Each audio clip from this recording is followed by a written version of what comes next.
कल विश्व एड्स दिवस मनाया जाएगा। एड्स बीमारी के बारे में लोगों में जागरूकता लाने के आशय से इस दिन को मनाया जाता है। तब ये खबर सावली से सामने आ रही है। दरअसल सावली में जो Gujarat medical college and hospital मौजूद है, वहाँ पर विश्व एड्स दिवस मनाते हुए रैली निकाली गई थी। HIV एड्स के बारे में लोगों को जागरूक करने के आशय से ये रैली निकाली गई थी। तब इस रैली में मेडिकल कॉलेज के इंटर्न स्टूडेंट डॉक्टर्स शामिल हुए थे।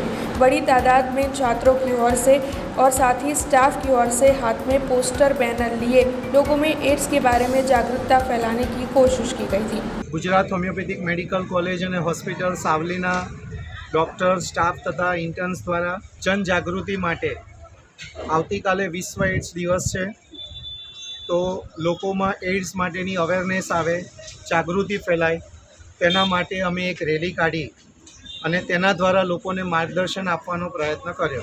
हमसे जुड़े रहने के लिए हमारे YouTube चैनल को सब्सक्राइब करें और नई वीडियो की नोटिफिकेशन के लिए बेल आइकॉन को दबाएं।